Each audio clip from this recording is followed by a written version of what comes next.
Everybody ready? That one was weird. So I shouldn't talk about my herpes then? Oh no, you can. Everybody's got herpes. Everybody's got herpes. Right, we're live. Well, we're about to go live. Are we live yet? I think we are.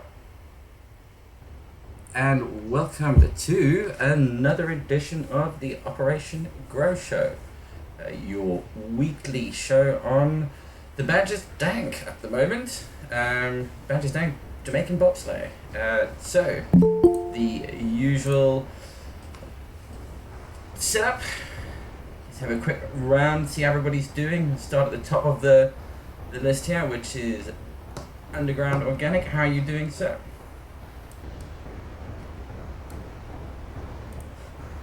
Hello.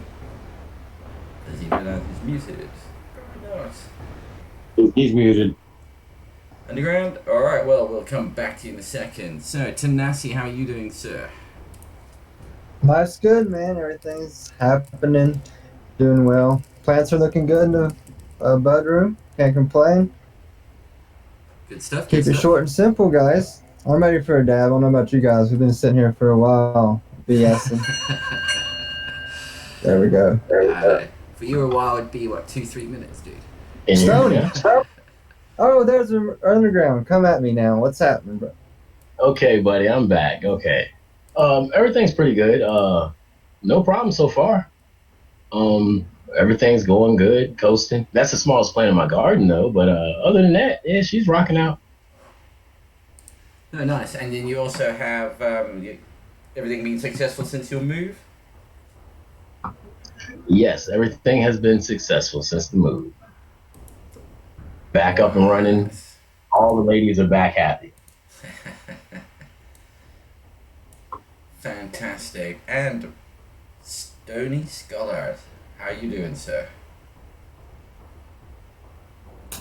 I'm surviving.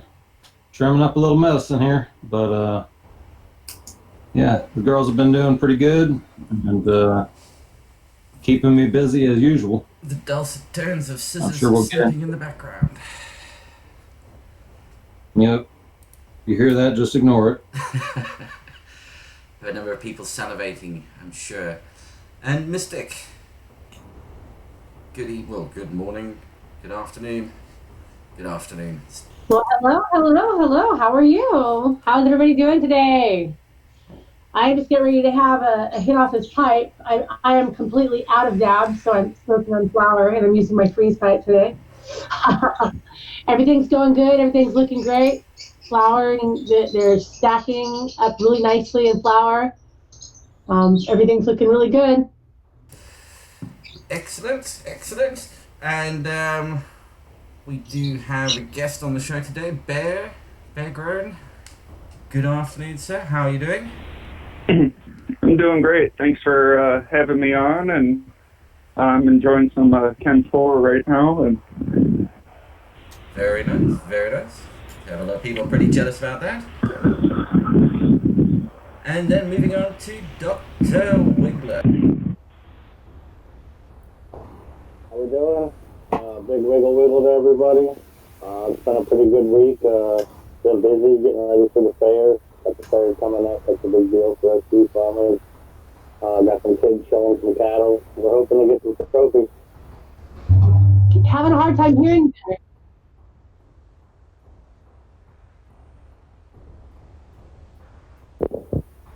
He's down there with the worms. I'm not doing anything different than I normally do.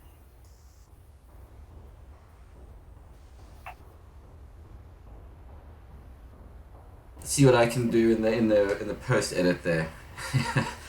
Actually, that might be a little bit better. I plugged in a different hole. Yep, I can that's put a little hair around the better. ears. Yeah, that's what she That's said. so much better. Gotta make sure it's all right. Oh. I'm a That's little where we hard go here, so I wrong can fix every that. time. Right. To that, I say dabs up.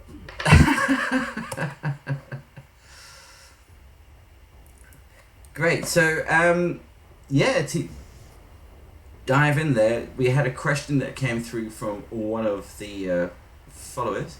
And that was around leaf stripping at this stage of flowering. At what stage of flowering do you still do leaf stripping? How aggressively do you do it? Do some people believe it actually makes a difference, doesn't make a difference? What's the panel's general view on that? I myself usually do, if I'm going to leaf strip, the ones that I do, I will do that the day that I put them in flower, and then at about day 21 to 25, somewhere around there. That's exactly what I do. I just got done doing my second leaf stripping. I stripped them the first day I put them in, and I just got done. I did it throughout 2 days. Like I did an aggressive, and I did a couple of more that I missed like the next day. But I just got done with that last night. And I go pretty aggressive. I take all the large fan leaves, and I take all the leaves that are covering bud points. Okay, yeah, and then so you just take off the primary fan leaves, or the big fan leaves, I should say, yeah. The big fan leaves that are covering most of the light. Mm-hmm. And then throughout the flowering cycle, what do people do? I mean, sorry, carry on. I mean, what does the rest of the group do in this stage? So when I put them in the flower, I'll do not necessarily a leaf, like hardcore leaf strip. I'll just strip it down to get all the big fan leaves and make it pretty naked. Then day 14, I'll strip that dude down to pretty much all the fan leaves fucking off of it. It's just sticks sticking in there pretty much. And then that gives it another week of stretch and growth to give us some more growth back, and one more week of it. Because you get 3 weeks of stretch. Then that's pretty much it. Don't touch them again at all till you harvest. And it makes the leaf strip defanning at harvest so much easier.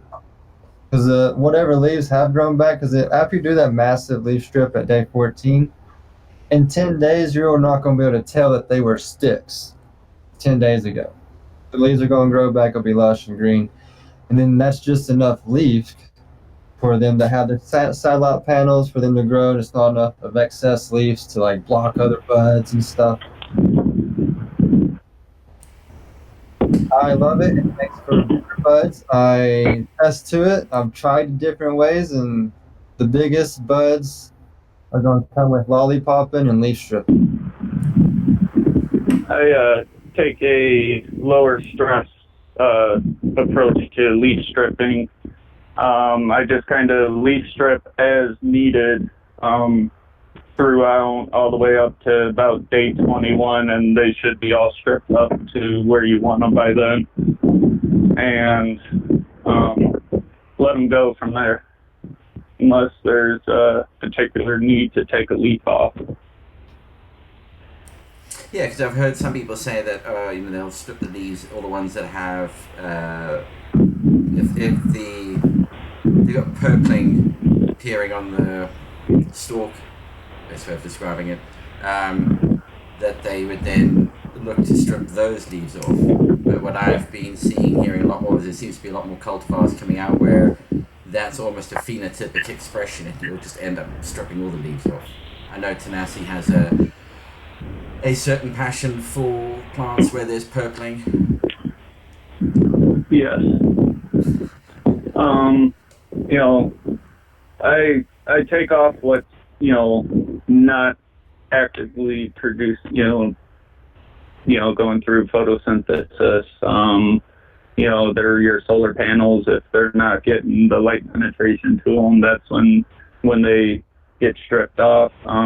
Some people like the heavy strip because what leaf matter is there, usually is trichome covered.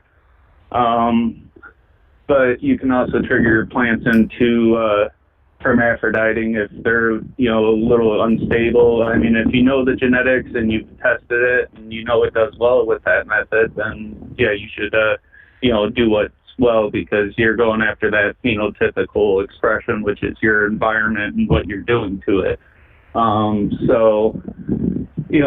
There's definitely different methods, and when you hone in on certain cultivars, you can figure out what exactly they like and what they don't like.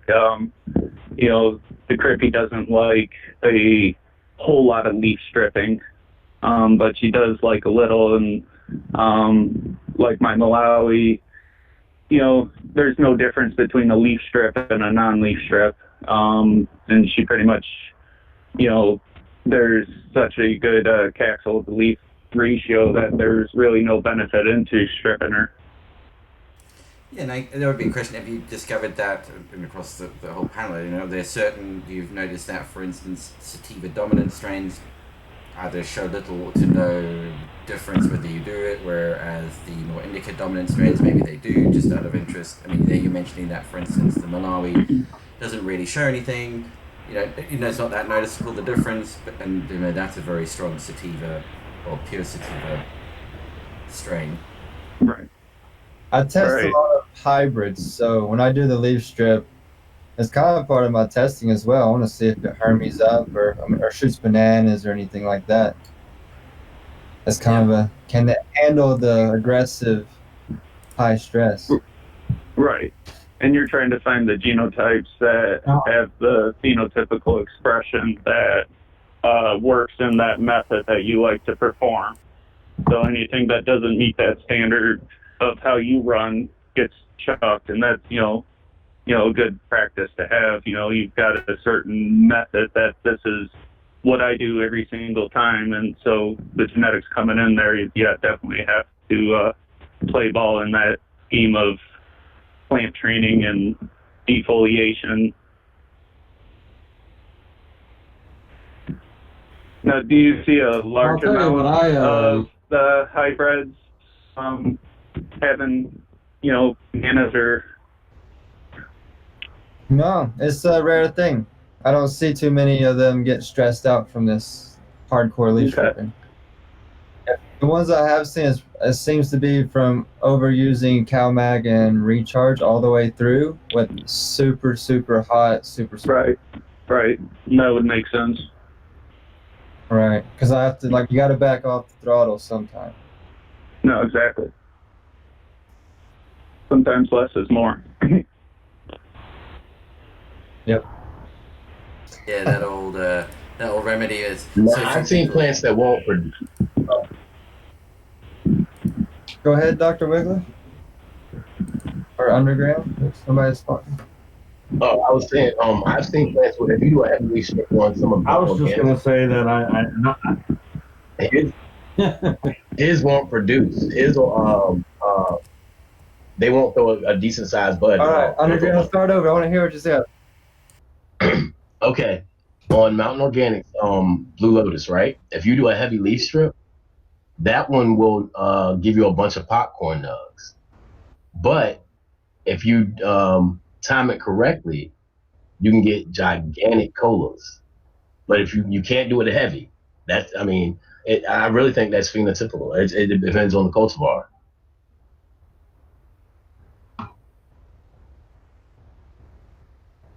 Yeah.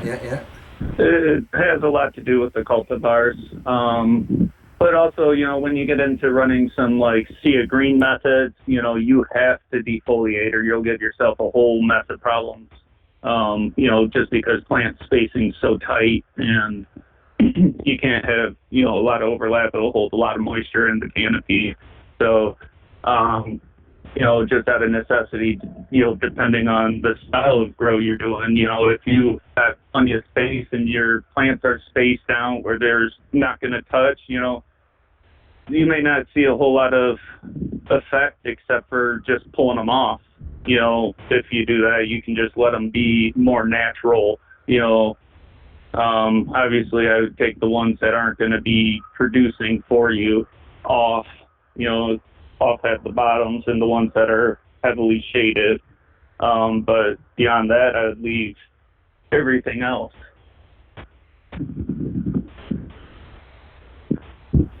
what I was saying is Yeah, go ahead. Sorry. So what I was saying was I don't necessarily do a leaf strip in flower, but I definitely do leaf stripping in veg as a form of a training for the plant. But if I do like a sea green or even a scrog, I do have to get in there and do some pruning and that, not necessarily a leaf strip, but definitely taking a good amount of leaves off. Yeah. No, cool. And I just see somebody was asking a question in the chat channel there regarding nodes and trichomes, and I was just quickly trying to answer that. Where the trichomes are the clear glandular stalks, well, say clear depending on the stage that you're at, little stalks on the buds and the sugar leaves, whereas the nodes are actually the actual bud sites themselves. So the nodal distance is the distance between the actual bud sites, would be the best way, I guess, of describing that. I mean, there's two very different things. One's a physical, actual thing on the plant. The other one is just the distance between points on the plant. I'm just gonna say got him because that's a comedian and he is literally just messing with you. That is my buddy Killer Corn. He does comedy. Y'all go check him out, man. His raunchy comedy is about as crazy as it gets, and he is just in there messing with you. Well, fair enough. Brits make easy targets. Ooh. But here's the thing, he's South African. Yeah. Yes, my friend, don't you forget that. Let's see. So, Stoney, you were going to say something there as well? Yeah, I was just going to jump in on what my experience is, and this is just me. This is personal preference. I have done leaf strip methods, and my opinion is that if you go in there to do a heavy leaf strip every time they fill out, or any time that you want to do it, if you've got 6, 12, 18 plants, whatever your count is, the more plants you get, it starts to become a major expenditure of time. If you think you can strip a plant down without causing a lot of damage quickly, I beg to differ. If you're going to go in there and do it very selectively and consider which leaves you're taking off, it's going to take a lot of time. If you're just going to strip off all the majors, it's still going to take a fair amount of time if you don't want to do damage. You can easily do it quickly with your hands, but there's a method. You can't just grab and rip. So, Yes. I think that, right now what I do is I will selectively take off large fan leaves that look like they're either getting in the way or if they're starting to be reabsorbed by the plant and yellow out, and I know that they're about done with it, I'll let them pull most of the nutrients and then I'll pop it off before it falls into the res. But I just don't think, unless you're doing a really tight sea of green or your space considerations are of the utmost importance, I've kind of switched now to thinking that because it's such a major investment in time to leaf strip, and the plants put this energy into growing that leaf in the first place, I would just rather let it bush out and then do moderate leaf strips only occasionally just to knock back some of the biggest. But I think that you can get in there and waste a lot of time peeling off leaves that your plant's going to spend a lot of time rebuilding, and you're just kind of fighting each other if you overdo it. And I think that it can easily be overdone when you get in there and do it with zeal. So that's my 2 cents. It's not any kind of fact. It's just opinion. I think that it's a lot of effort to pull off all those leaves. So It is a lot of effort. It is. It's a lot of work, and it's an event. The day of leaf stripping, I know my back is going to hurt. It's going to suck. I hate it, but I know, dude, that it's going to fucking give me a better product at the end. But yeah, I think that comes down to, are you growing for flowers or are you growing for trichomes? Whereas I'm just growing for trichomes, I'm not bummed out if I've got larvae bud in the bottom half, because it still all adds up to the same thing. No, I think we're looking at different end products here. I'm just looking at a nice, fat, juicy cola that's filled with trichomes. All that. I'm not trying to lessen anything. trikes on trikes. No, I'm just saying as far as getting like real big buds. It plays a role. It doesn't hurt it, and it doesn't hurt the trichomes. No. Do it right. Like if you do it one time aggressively and do it right, it works. But you can't do it more than that. Don't touch them after that. If you're doing it continuously, yeah, you can fuck some shit up. Now, I do have the luxury of going in a lot of big cultivation facilities in my area, and it seems like every one of them are leaf stripping. Now, they're leaf stripping for all the wrong reasons, but you go in there, they're naked, every plant. I mean, veg, flower, they're naked. Yeah, and I think that's probably one of those things that people need to be aware of as well, especially when they're starting out, is you've got to be a little bit careful. I mean, the leaves are the plant's source of energy at the end of the day, and if you overdo it and do strip it back too hard, you're going to have an impact on that plant. Probably I think anyone that wants to try leaf stripping, maybe get through a couple grows before you do that. Don't do that like your first grow. Don't go in there and start, you know what I mean? Don't go crazy on your plants first time you're growing. Get a hang of what you're doing first. And maybe pick one plant, do it to one, and compare it to the rest at the end of the grow to see if it was even worth doing. Because as everybody's been mentioning, it has, on some strains, it will have a beneficial effect, some it'll have no actual noticeable effect, and others it could have a very detrimental effect. And it's probably best just to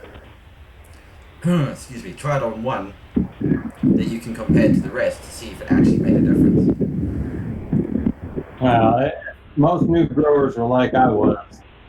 We're real hesitant to cut much of anything off of our plants that first time. Not pop it or anything. I mean, geez, you're just happy to see it growing. You can't imagine taking something off of it. So I think it actually takes you a little while to work up to topping and training and knowing that when you take something off, two's going to grow in its place. Yeah, have you seen how I top my little seed babies? I basically take out the whole 3/4 of the top when I do it. It's insane, and people like freak out. And I say, it's gonna be okay, dude. It's gonna grow back out the way I want it. And shape it. But yeah, I understand. Yeah, first time, dude, I grew my shit fucking straight and tall and leafy. Not me. I naturally just wanted to kind of start plucking things off that looked like it was blocking the light to places. God, chicks. Yeah, man, I was brutal to my plants, dude. The first time I grew, I just stripped everything. My guy was freaking out on me when I was plucking them. He was like, "What are you doing? You're gonna kill it." I'm like, "No, really, watch."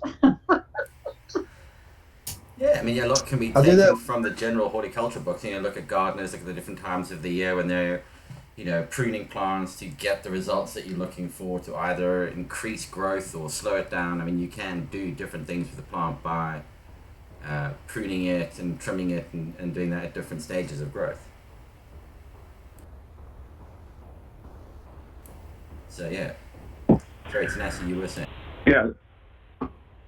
The biggest thing to be concerned about with leaf stripping heavily when you're flowering is the plant's trying to start flower production and you've just taken all its photosynthesis away. So now it's got to take all that energy and start pushing out, what would have been just some sugar leaves. Now those have to get pushed out and start becoming fan leaves and producing the photosynthesis that was just lost. And that's where you see the trichome spreads on the fan leaves start coming out a lot more. And I've noticed a larfiness to most cultivars that I do. It may not be a huge change, but they are a little bit less dense than when I grow them out without leaf stripping them. And, that's just, what's kind of the plant does when it loses all its fan leaves. It's got to replace those. Yeah, I'm trying to remember who show it was I was listening to. It could have either been the Dude Grows or it was Grow From Your Heart. One of them was saying that their rule of thumb that they use is if the leaf that if they're going to take a leaf off, if it is covering, putting in shade below it more than the surface area of the leaf, let's say, then they'll strip it out. Otherwise, they tend to leave them in place. There's some rule of thumb along those lines, so that they won't be overly aggressive. It's probably a good hint or good tip for somebody who's just starting out. Have a look to see if the leaf you want to take off is shading more surface area than the leaf itself. Then getting rid of it is going to expose more leaf surface area to the light anyway. Exactly. That's really what you're trying to do when you prune or defoliate or however you want to term it. Is maximize photosynthesis. That's your goal. If it's like you said, taking one off that's above, that's getting full light to allow a whole lot more below it to receive that light, or if you're pulling some of those lowers off, that aren't getting them. And I think Stoney had a great tip there, to wait until the plant starts sucking those nutrients from that leaf before you take it off is a very good idea, because as soon as you pull that leaf off, you're taking all the stored energy out of that leaf that the plant can use later on. Yeah, no, exactly. So yeah, who's able to show some pictures of their current stage of growth? Tune in later to Instagram. Can we share screen on here? Yep, you can. How do I do it? There should be the same 3 little buttons somewhere that allow you to do it. Probably down the bottom, if you move your mouse around, down the bottom, little bar should pop up in the bottom. There should be a present now. Oh, present now? Yeah. And then that will allow you to select the screen to print. Growing Pains has asked a question: will you not pull a leaf if it has any trichomes? Interesting question. What's the panel's take? While we're on this leaf stripping technique thing, I do want to say there's a lot of people out there that are very successful doing the leaf strip method, and there are a lot of people out there that have been very unsuccessful with the leaf strip method. So, do what's right in your garden that works for you. If you do it and it doesn't seem to work for you, then maybe don't try it again, or try it again when you're more confident with your abilities. I agree with that 100%. And also, when you're saying you see a lot of facilities doing that, you have to remember those facilities are working off of business metrics. So that's why I said they're doing it for all the wrong reasons, because they're doing it. Yeah, they're doing it basically. They're doing it for workflow.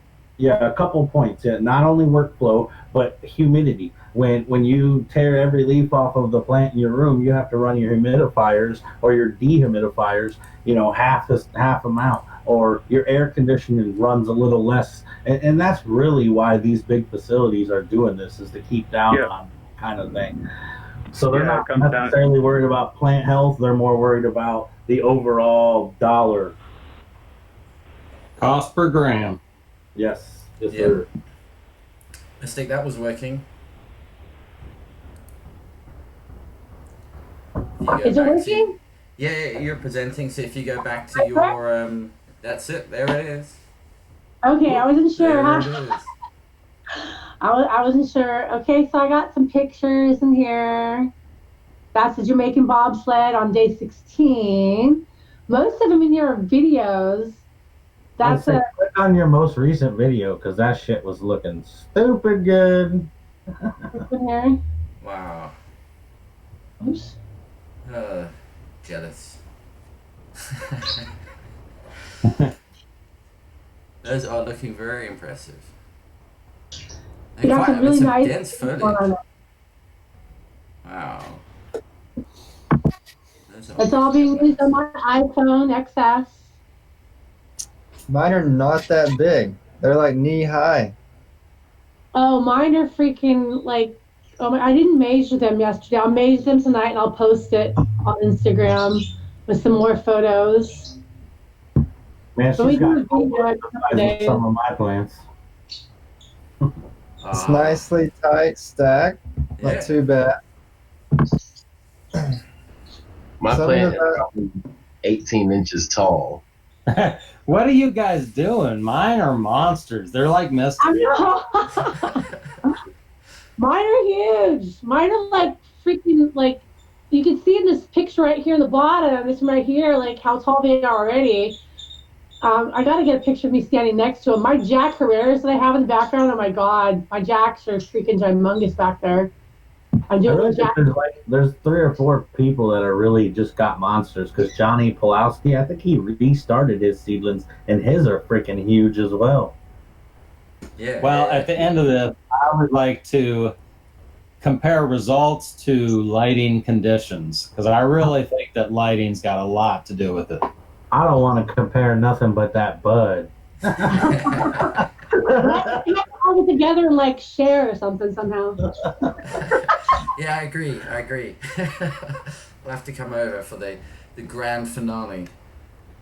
Well, I know a lot of the harder to reach folks will be out for the Endo Expo next January, so that might be an opportunity. Where's that at? Denver. Oh, okay. I'm gonna have to go to Colorado. I've never been. Oh, you'll love it. January is so cold.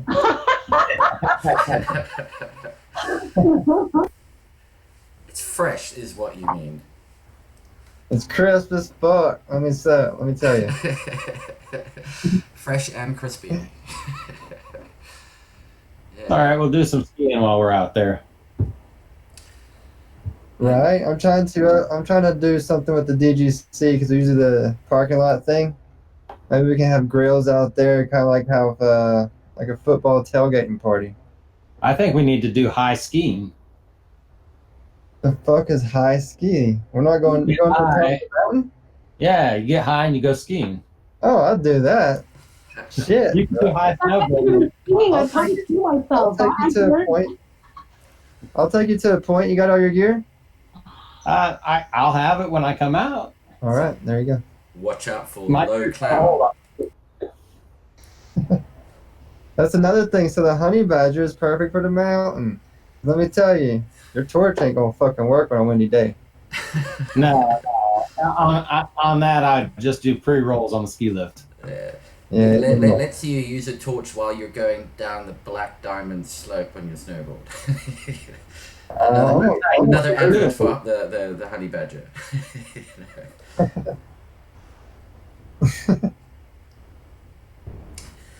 Right, so yeah, that was looking good there, Mystic. I must say, I'd be comparing what the final the final yields along with what the lighting conditions and the fertigation program. It's going to be interesting. I'm dead keen to see how yours compare up to everybody else because you're the one doing it in the most hydro way out of the whole group, I believe. Everybody else is doing it in more traditional. You're the only one. Flood and drain is about as close to the more traditional. Well, no, Mad Monkey's got flood and drain too. Is he doing flood and drain as well? Okay. Mad Monkey is for sure. Mm-hmm. I think we and Sony growing the closest. I think we're using the same newts, we're using the same lights, we're using everything except for the only thing difference is he's doing the flood and drain. Yeah, I got flood and just environment because your climate's a little different out there. Yeah. So, because I'm running my veg room and my flower room run, and maybe like 78 degrees at night and up in the 84 to 86 during the day at like 60 to 65% humidity. So they've just got a real jungle swamp that they just love to grow in. That's the advantage to having it in the garage where you don't have it so climate controlled like it is inside your house. That's where mine's at. Mine's in my garage as well. So we're running pretty similar in that aspect as well. Yeah, but you got the Mediterranean climate out there in California. Lucky you. I guess. I'm 16 blocks from the beach and I have a lot of fog layer around me. I'm like in this little like Gulf area where it's different, like 5 miles up the road it's nice and sunny and hot, and down here it's cooler, so it's a little bit different. A little different. Yeah. Normally, if you're in California anywhere, you can grow good dank bud in the climate, no problem. So Speaking of climate, though, I bet you that'll play a big role in your leaf stripping plants or non-leaf stripping plants as well, depending on what climate you may be in. well, I think if you have a more humid environment, that you're better off doing some moderate leaf stripping every couple of weeks just to keep down on the transpiration. Yeah, that's one of the reasons I like to do it as well, just to keep down so that we don't have any like leaf laying on top of each other, causing any type of buildup or anything like that. Yeah, I just, like I said, I used to go in there, and if I was going to leaf strip them all and do them all at the same time, I could spend hours I do. stripping. So I've just gotten to where I walk in there and I'll strip off, 20 leaves maybe when I walk into the room. I'll look around and just see what needs to go, but I don't get crazy on it anymore just because, like I said, I think it's just a time commitment, and I'm not 100% that I've seen the return on value. Yeah, for the amount of time spent doing it. Yeah. So, but I mean, I'm more than happy to play with it. I'll run some side by side beds at some point, maybe. But yeah, I can just see that. I can see that forming a null hypothesis for the next Operation Grow, the next run, which will be to try and get some that are all maybe cuttings of the same cultivar, and then we can actually play with different techniques, because then we will know we're playing with the same. Everybody knows that they're playing with exactly the same genetics at that point. I mean, down to if we could figure out a way of doing it, that would be interesting. Where everybody's growing precisely the same thing, and then we can tweak aspects of that environment. And then that's when doing a leaf strip on half and leaving the other half, you get a really good comparison result set there. That sounds pretty interesting. Just be an interesting one to try and organize. Not quite I'm sure. I'm gonna let you guys chat for about 5 minutes. I'm gonna run downstairs and take some photos just so I can upload them, and then we'll take a look at my plants. But fair warning, I put them into a heavy scrog and basically did some BDSM on them to get them down in there. Woohoo! So it is not, yeah. Now we know what rocks your world.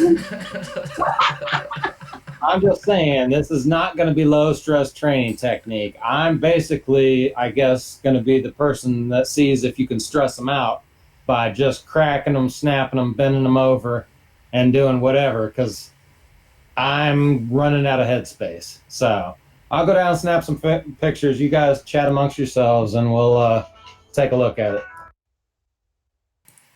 Excellent. Looking forward to that. All right, so let's have a look and see what any other questions that are coming through. No, nothing at the moment. What have you guys? Have you had a look at the forecast charts? Are they close to reality at all for you guys? It'd be interesting to get some feedback on that. Which charts you looking at? If you go under the charts, forecast. there's the forecast chart, which is now doing a 7-day environment forecast based on the observed data that it's seen to date. I will show you if I can screen share. Somewhat. And so at the moment, this is all doing it without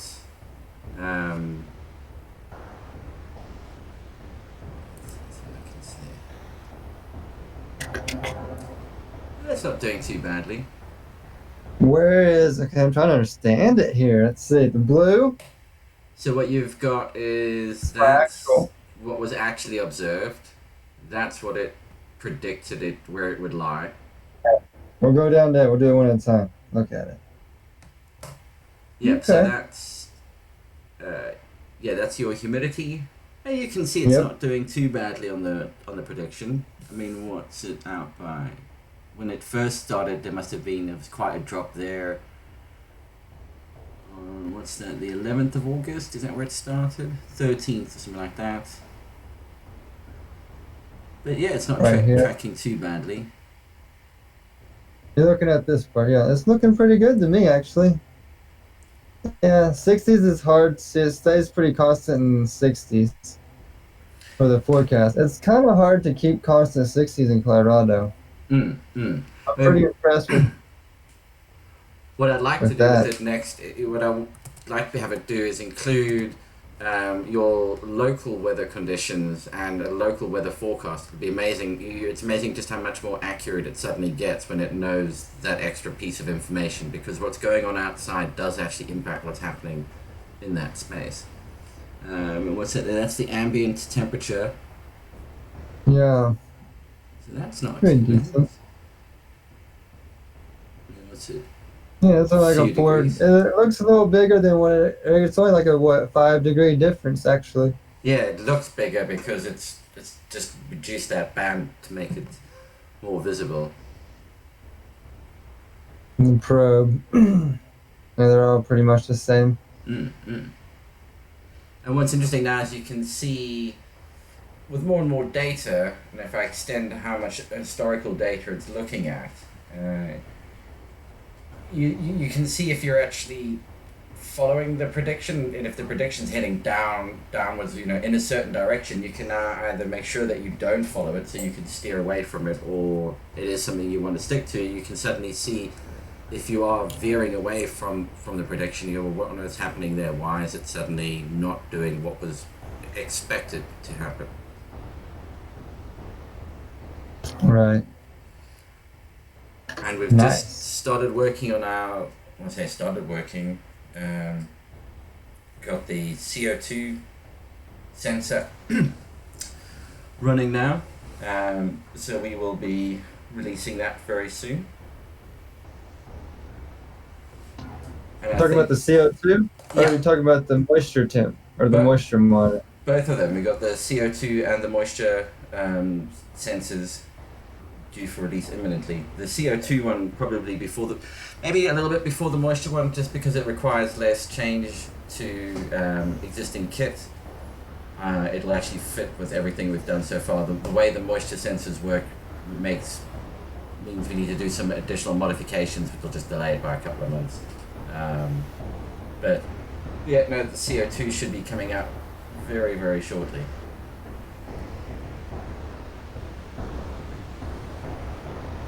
And then you'll be able to see just how much of the CO2 you're pumping into the air is either sticking around and, is it actually worth it? Now I have a question for people here who are actually using CO2 and using CO2 sensors. How often do you recalibrate your CO2 sensor if you're using one? I've had mine for 3 to 4 years now, and never ever have I calibrated it. I don't know. This nothing has never occurred to me. Yeah, because that's one of the things we've certainly discovered whilst working with these sensors, is you realize that there's quite a few that do need regular recalibration, and whether or not it's something that people even do or even told that it needs to be done is interesting. So I've found with these CO2 sensors is that occasionally they need to be told what is the baseline background CO2 level, and then it works out what the current concentration is from that. And it can actually vary dramatically if you don't tell it to recalibrate itself. As soon as it fires up, it starts with some fairly random readings. You tell it to calibrate, and suddenly the readings are in line with what you would expect to be seeing. And then they'll have a drift. You'll see in the manufacturer documentation, it'll increase by 1 ppm or 5 ppms a day over months and months. So it slowly accumulates and starts to read higher than what it actually is. So it's probably worth having a look in to see if they do. When it comes to all of this equipment, all of your environment monitoring equipment, it's good to check it and make sure it's all currently reading what you think it should be reading. Right? That's something that never occurred to me. It could be. Growing Pains asks, will those sensors and data require a subscription? No, they don't. They're a one-off payment. and you get the last 4 weeks of data will always be available. The only time you need to take out a subscription if you want to is if you want to have more than 4 weeks of data on the platform and have it available using our charts and analytics, but otherwise you can always just download it locally yourself and store it locally and then have access to it for as long as you want. But no, there's no monthly subscription required. And I don't know, I mean, how do you guys all find the 4 weeks worth of data? Do you, at least at the moment, do you find that you need to go back further? I mean, and that's just on the, the dashboard side. When you go into the journals, you're getting to see the full history. But when you're just looking at the quick, want to know what's going on there and then, and using the dashboard. Yeah, I think 4 weeks is plenty for me. Yeah, well, actually, when I make my charts and that, I make 4-week charts and that. So I think that's about perfect, looking at about a month. Then you get a real good idea of what's going on as far as, the temperature and the humidity in your room and the fluctuation. I mean, you can even get that with just a week, I would imagine. But to have the whole 4 weeks of the month, that's pretty nice. But I have been downloading them so I can go back and look at it, so like next year I can compare. Well, did my humidity start to change, and was it January or was it February? You know what I mean? That way I can look ahead of time, kind of like the forecasting thing's going to do for me. Yeah, and that's just it. When the forecast actually has a year's worth of data to look at, it'll then be able to pick up on those seasonal changes. So it'll understand that, at this time of year, I see an increase in the humidity, and we'll start to forecast that impact on the data. Growing pains, what's the most accurate way to go about calibrating? It depends on what you're recalibrating. So with most of the CO2 sensors, they will require you to stick them outside in a room where there isn't somebody breathing in the room. So it needs to be in an open air space or in a garage or something where there's no source of CO2 or something producing CO2 in the immediate vicinity. They usually need to be left alone there for like 24 hours. And possibly, depending on the sensor, needs to be told to calibrate itself, and then what it will do is it'll just reset itself to that background ambient CO2 level, which is around 400, 410 ppm. More with humidity sensors, this is always an interesting one. I mean, that's why we've designed ours to be able to just take them off and replace them, because recalibration of humidity sensors, you need to either have a known good humidity sensor and a way of adjusting it in terms of applying an offset in the recording of the data.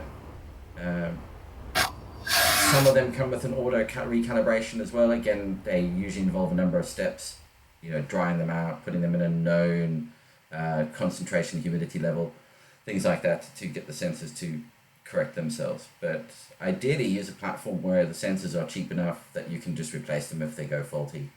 I mean, like lights and filters that you're using in your growing environment, you change those on a regular basis. It's always good just to swap out sensors, and particularly humidity sensors, because they're monitoring something which tends to be detrimental to their lifespan. And I would recommend swapping out humidity sensors at least probably once a year to keep them accurate. So yeah. I'll mute myself. As Growing Pains asks, what's the most accurate way to go about recalibrating? Or is there a way to test it right there if you have a unit? Have you come across anything? The only way to also know if something is off usually is you need to have more than one device measuring it. So if you've only got one humidity sensor, it's difficult to tell if it's accurate or not, because it's the only reference point you've got. If you have, ideally you need to have three sensors measuring the same item, so that way you've got the two that match, they're correct, and the third one that's not matching, that's incorrect. But they all would need to be right next to each other. You can't do that in three different points in a room and say, the three don't match, or two match and one doesn't. You could have three very different levels of temperature and humidity at points in a room. So if you put all three sensors right next to each other, the one that's reading difference to the other two by the greatest amount would be the one that's most likely out. Jesus, so now you're telling me I need a 3-pack of these fucking things? Yeah, I would just say that's the most accurate way of being able to spot if one device is out. If you've got, if you don't have a calibrated device to compare it to, for instance, and any device that's calibrated, according to the manufacturer's instructions, they can only confirm it at that point of calibration. The second it leaves the factory, who knows what happens.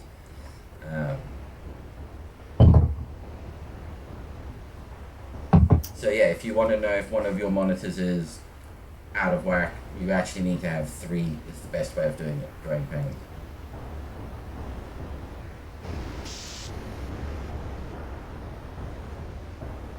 Right, so what's the so next week, that brings us up to how many weeks of flowering then? We're coming to week 4, 5? Oh no, I hadn't been in flower that long.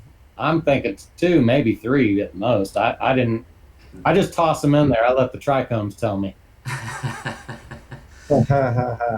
It's week 4. Yeah, I think we're on week 4 today, isn't it?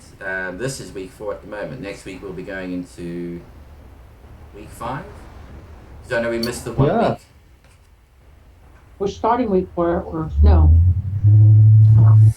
And there we go, the importance of monitoring the dates. Yeah.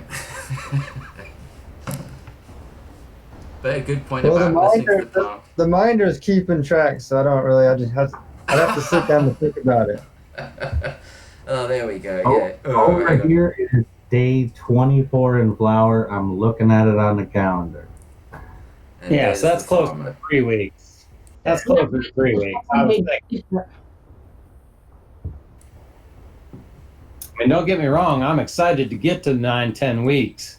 So the faster we can get there, that's fine. I just didn't seem like it had been that long. How many weeks is this plant supposed to go into flower? You're saying 9-10 weeks. Like this is like a 10-week. I mean, I'd run testing. Nobody really knows. It's a hybrid, so shoot for 60, 67 normally. That's what I would shoot for. Yeah, that's I figured around day 60, I'll start looking at trichomes, unless I see evidence of the plant dropping big leaves, like it's going into the fall early, and then I'll start inspecting things. But a lot of times the plant will kind of tell you. So I have a question. How is everybody's trichomes looking on their plant? I've got one that is already starting to look really frosty. It's starting to show all its trichomes ahead of everybody else. Yep, I've got some starting up. I will make it a damn thing to get pictures and have them on IG to share with everybody this week. For sure. So everybody, expect everybody else to too, right? We're going to have everybody's homework for the week. Yes, we will throw up the pictures. And there will be a test.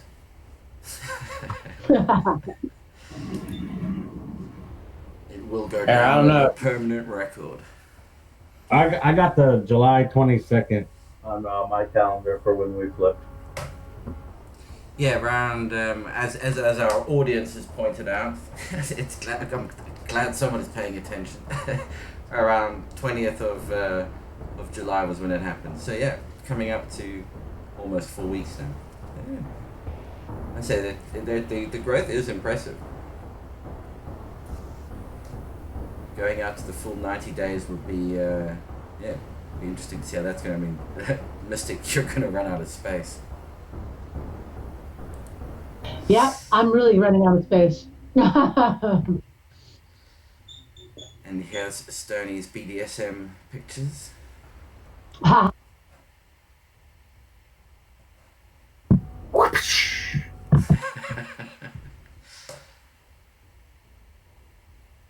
I have a high stress picture on high stress training picture on Instagram. It's literally a picture of a plant up against the BDSM cross. Yeah, I think Dirtman Dan in the chat knows all about that.